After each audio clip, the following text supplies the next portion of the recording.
Hi, everyone, and welcome to today's session on we are looking at the science of commitment, change, and momentum, part of the 30-day series that I do on change, grow, and transform.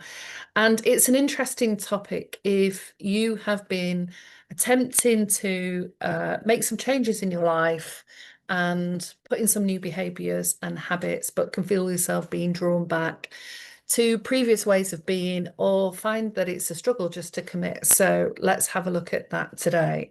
So the card involved in this is the Eight of Pentacles, which just had in my hand. There it is. And that's a beautiful card. As you can see, this she's got 8 pentacles, all different things in them. She's sat at the desk and it's glowing. And this is that idea of how when we start to make a decision about doing something every day in connection with our goals, desires, and dreams, the bigger picture, as well as, the simple things every day, then the Eight of Pentacles shows that we're starting to craft a way of life, a way of working, a way of being. And that's steadily and intentionally. So, like when you sign up to a 30-day, a 60-day, 90-day program, you're committing to this idea of working towards the outcomes that you want and the things that you'll do each day and each week to move you in that direction.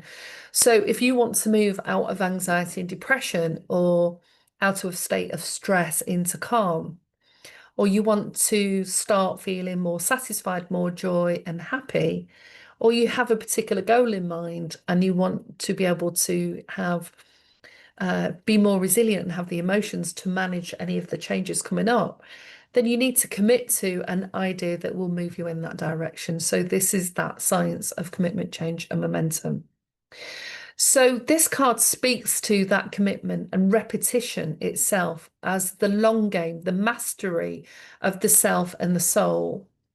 So it's about progress is not just made in one leap. And it can look like that for people, like someone's become what we call an overnight sensation and they've blown up on the internet or something, but actually often they've been working at being a dancer or a singer or since they were like 4 or 5 years old and done lots of competitions, sang in front of lots of people. Same as writers, they might have wrote a lot of manuscripts for plays and for books, and then it's just that one book that becomes the thing that everybody starts to read about. So it's about having that daily devotion to your own cause, to the things that you're working on, that you're doing either with your day job or as your job, but it's part of something much bigger than that.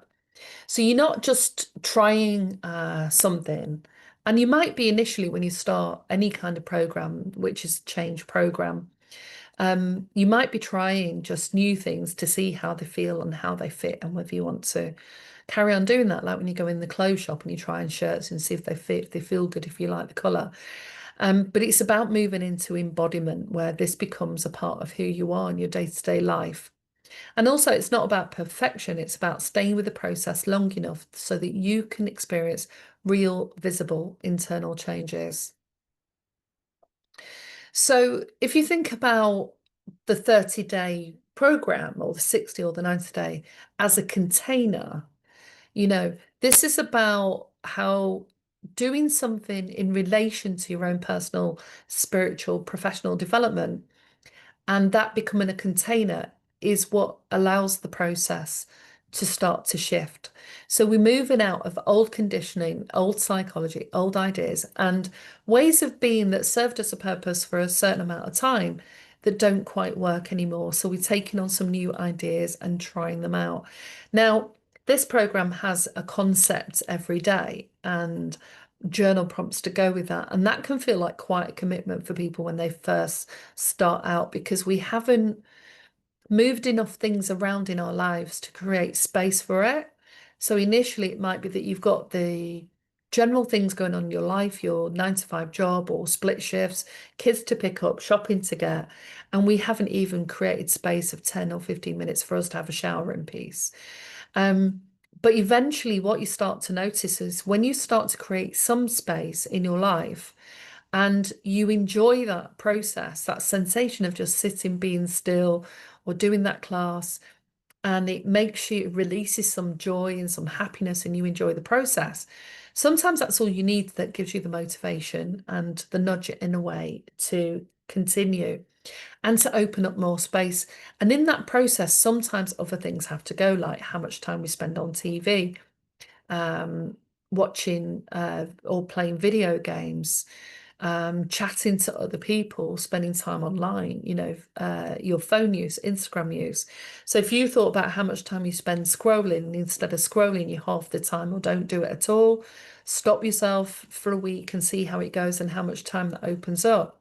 Then you can start to utilize that time instead for sitting down and connecting with information, material, journal prompts, meditation, mindfulness, anything at all. These are all the different paths, really, to you becoming a better version of yourself, the one that you want to become, not what anyone else tells you should become. So psychology and neurological research shows us that it takes 30 to 90 days to begin rewiring the brain. And so it's through the application of creating the space and the consistent effort of doing something every day over the course of that time where we actually start to see some neurological shifts. You can actually see it on brain scanning techniques. Often it takes about 90 days, but you'll start to see results if you commit to it after about a week, 2 weeks. And you'll start to notice the benefit that that gives you over other things. And then that's where you start to make those choices about where you focus your attention and invest your energy. So by showing up daily, even with small intentional acts, we begin to create those new neural pathways. And what felt hard actually starts to feel natural. What was once unfamiliar becomes embodied. So initially, as I've said on other videos, after my car accident, I had to get off the sofa to stretch, to release the stiffness and the pain that I had in my body. But that became a morning routine, along with putting Epsom salts and aromatherapy oils in the bath and soaking my achy, sore muscles, then doing some yoga, and then doing some very simple things like doing some mindfulness or pulling on the oracle cards, and something that just connected me with me. That over time became something that I do at least 3 days a week of the yoga. But if not, I do it the 5 days. I just do a different type on different days.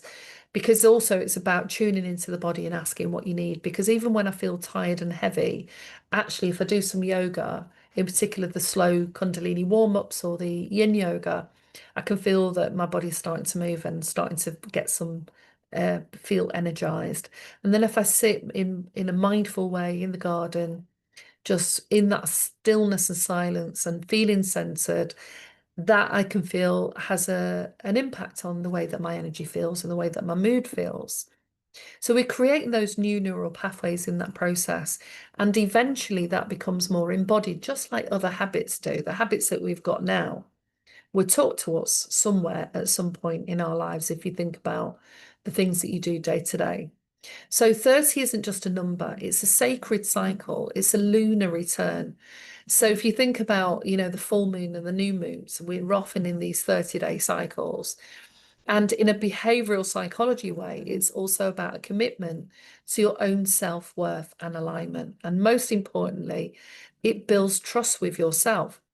So this card, the Eight of Pentacles, reminds us, if you look at the card, take a picture, get your own tarot and your own oracle and pull out the Eight of Pentacles, it will remind you that no effort is wasted. If you repeat something with presence, you craft your reality like an artist, one day, one choice at a time. So today, I invite you to anchor your why. Why are you doing this? Why now? And your why should fuel your fire with your follow through. So I was talking to a client a few weeks ago, and we were looking at how um, her energy could go from being really intense, frenetic, doing lots of things, packing in loads of things, going to the gym, working full time, and trying to fit things in and getting really stressed and frustrated. And that stress and frustration was telling her something. And also, old patterns and old situations were rearing up. So, if you have shadow elements of your personality and things that you haven't dealt with, they can also come up in that time. And sometimes that freneticness is the system trying to keep us away from what we really need to attend to. Sometimes we feel grief and loss and we want to cry, but we don't. We're really busy doing all these things. But when you slow down, and sometimes if you push yourself too hard, in the gym and you're going every night and you're lifting weights, you can actually, there's a science about overtraining, and your body will eventually just get really fatigued and give up, and you end up in bed depressed for days. And if you've been depressed before and in that depression cycle, you can interpret that as, oh, the depression's coming back, when really is you've not had enough nutrition to cope with the amount of exercise you're doing. You're exercising every day, but you're not getting enough sleep, you're not resting, you're not drinking enough water. So it's all about balance, and it's about thinking about the age that you are and where you are in life. Because I know now there's no way I could keep up the level of intense workouts that I used to do when I was in my 20s, 30s, and even 40s, where I could go to the gym 3, 4 to 5 times a week. But I did burn out twice as well. So I could keep it going for a certain amount of time, but sometimes something has to give, especially if you're not making proper space for that thing that you're doing. So that frenetic energy of keeping on the go all the time is like those short dopamine bursts that we get. We can get the adrenaline from the working out or doing things at speed, but there comes a time when we sometimes are forced to slow down. So we need to pay attention to our bodies, of what our bodies are telling us. And if we've got aches and pains and our shoulders out or our necks hurting, sometimes we need to go and get checked by our doctor or somebody that actually knows a lot about the body, like a chiropractor or an osteopath, and see if anything's out of alignment. Are we overtraining the wrong part of the body? Are we doing the wrong kind of exercise for ourselves?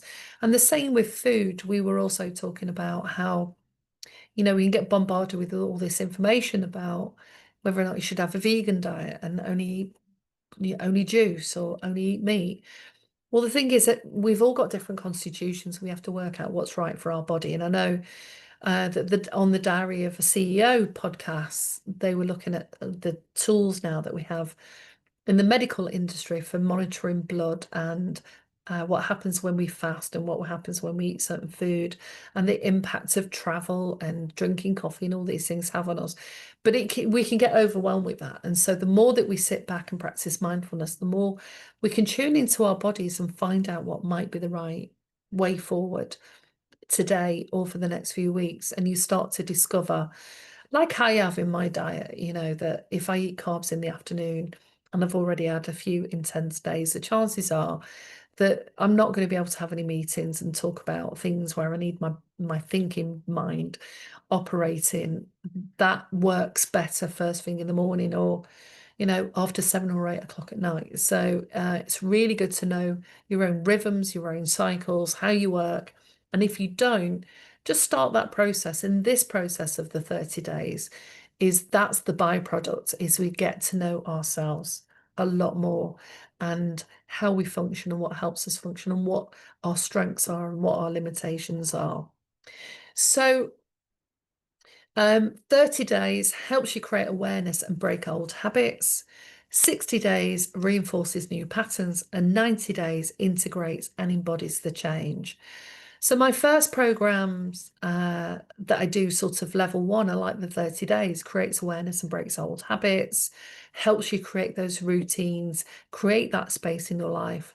And then if you've done that before, you've already done quite a bit of workshops and training. Now it's about implementing that on a consistent basis and reinforcing those new patterns, like doing this program. And then when you get to 90 days, you can do the level 2 or the level 3 program, which is you've heard these topics, you've done a lot of repetition, you've applied it, you've started to notice the benefits. That's the fuel that's burning, fueling your fire to motivate you to continue. You're starting to reap the benefits of longer term actions and embodied behavior. And now you can start to go deeper and continue to build on your own development.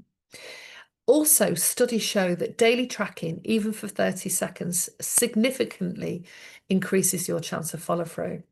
So that's why journaling is really important. But you can do tracking like, take a breath now, breathe in, and on a scale of 1 to 10, how satisfied are you? If 10's really satisfied, what are you now? On a scale of 1 to 10, how happy or joyful do you feel? 10's really joyful and really happy. So when you notice where you're at, say you're a 7 and an 8 in happiness, satisfied, joy, well-being, and you slip, that's when you can ask yourself, okay, what was that? I read this email and somebody at work is complaining about something, or my boss is upset, or I'm hungry and need some water. And you start to filter what might be going on for you. And you can start to track it and adjust accordingly. So that takes practice, but tracking is incredibly useful. And then you can track your week, how have you felt most days? If at the end of the day you judged yourself out of 10, how good was the day and where did it work and where did it go wrong, then you can start to make even deeper and bigger adjustments. So you're not just doing 30 days, you're actually stepping into the newer version of yourself, the happier, healthier, more resourceful, abundant, and resilient version of yourself. So this isn't about force. Transformation's not a force. It's about devotion, devoting to yourself. Okay, so the book recommendation is The Slight Edge by Jeff Olson. It's about small, consistent actions that lead to massive transformation. And the song recommendation is Unstoppable by Sia, which is a motivating and fierce feminine power vibe. So the journal prompts are, what have I committed to in the past that helped me grow? What fears come up when I can commit to something fully? How will I support myself if I stay connected for these 30 days? And what can I put in place to make it easier? So you might decide that one of your classes goes and that frees up time, or the way some of your routines are changing so that you can implement this and either operate more in the morning or in the evening. And so it's really thinking about what helps you lay the foundation and get the support that you need and that support for yourself so that you can move further forward with that. So, like I said, it's not just a 30-day challenge. This is about you stepping into a newer version of yourself.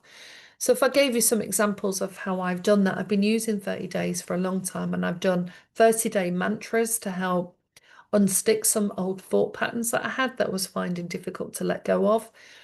Before Christmas, I set a 30-day plan where I was going to have Reiki a few times a week, and go swimming and go to the gym. I think I did the swimming more, but I set a goal for 30 days for each month to increase something in my physical fitness area, something in my hobbies and things that I enjoy doing, something in my work, my personal work that I was creating, something in fun, seeing friends, visiting people, something in my travel zone. So I'd set a goal in all of those different spheres, and I'm going to create a mini workshop on here about how to do that using the wellbeing wheel, using a couple of other tools that I use with clients, so that can help you create the grounding that this sits in.